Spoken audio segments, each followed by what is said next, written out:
नमस्कार दोस्तों, online classes में आपका स्वागत है। उत्तराखंड के इतिहास में आज हम देखेंगे गढ़वाल में परमार वंश। परमार वंश को हम पवार वंश भी कहते हैं। परमार वंश को हम क्या कहते हैं? पवार वंश भी कहते हैं।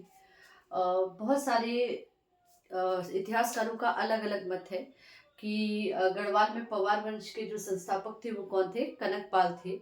बहुत से लोग अलग अलग शासकों को इनका संस्थापक मानते हैं, लेकिन अधिकांश इतिहासकार जैसे विजय राम रतूड़ी और एटकिंसन ने जो है परमार वंश का जो संस्थापक है वो कनकपाल को माना है।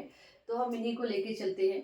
कनकपाल जो थे परमार वंश के संस्थापक थे और अधिकांश इतिहासकार जैसे विजय राम रतूड़ी और एटकिंसन ने कनकपाल को ही परमार वंश का संस्थापक माना है।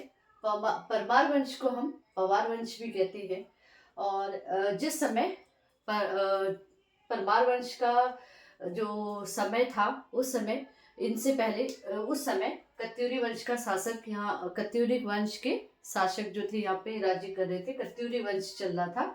तो परमार वंश के समय ही कौन सा शासक यहाँ पे थे? कत्यूरी। कत्यूरी के समकक्ष कौन थे? परमार। ठीक है, इसका संस्थापक कनकपाल को माना जाता है।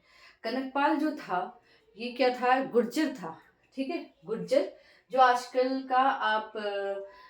का जो है महाराष्ट्र और गुजरात वाला क्षेत्र देख रहे हैं, तो पहले ये गुर्जर क्षेत्र कहलाता था। और यहाँ से कनकपाल जो है वो तीर्थाटन के लिए यहाँ आया हुआ था।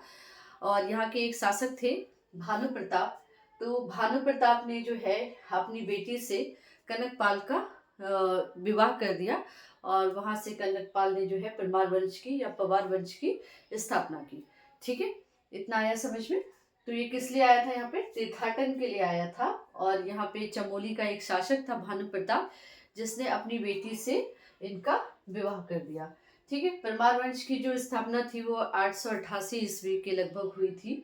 888 के ईस्वी के लगभग। ठीक है, तो परमार वंश की स्थापना कब हुई थी? 888 ईस्वी के ईस्वी में हुई थी। और किसने की थी इसकी स्थापना? तो कनकपाल ने की थी। ठीक है, तो जो चमोली का चाँदपुर है वहां पे चमोली के चाँदपुर में परमार वंश की या पवार वंश की नींव पड़ी थी। ठीक है, नींव कहाँ पड़ी थी? चमोली के चाँदपुर में। अब देखिए, चमोली में चाँदपुर गढ़ से अधिक ऊंचाई पर एक कोनपुर गढ़ है, जिसे स्थानीय लोग जो है कनकपाल का गढ़ मानते हैं। इससे हम कह सकते हैं कि जो चमोली में है उसकी शासन था परमार वंश का। ठीक है, तो चमोली में चाँदपुर गढ़ से अधिक ऊंचाई पे भी एक गढ़ है जिसे कोनपुर गढ़ कहते हैं। वहां जिससे स्थानीय लोग जो है वो कनकपाल का क्या मानते हैं? गढ़ मानते हैं। ठीक है, और कनकपाल जो था वो गुर्जर प्रदेश से आया था। गुर्जर प्रदेश जो है आजकल गुजरात और महाराष्ट्र वाला जो इलाका है उसको हम क्या कहते हैं? गुर्जर प्रदेश। ठीक है, तो इस बीच जितने भी शासक हुए पवार वंश में, तो उनका उल्लेख जो है इतना ज्यादा मिलता नहीं है। ठीक है, इसके बाद तो जो है वो 24वां राजा जो था सोनपाल, 1243 से 1250 ईस्वी में सोनपाल आता है। और पवार वंश का जो शासक है 24वें शासक का।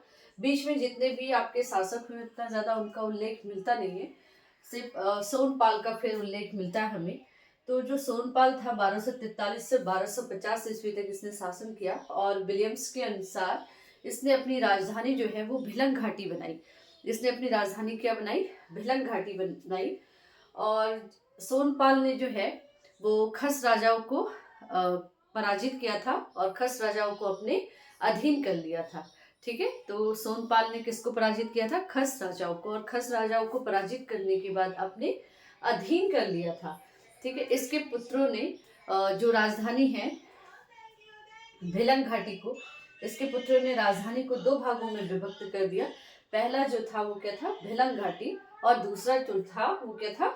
चाँदपुर गढ़। तो पहला राजधानी क्या बनाया? भिलंग घाटी।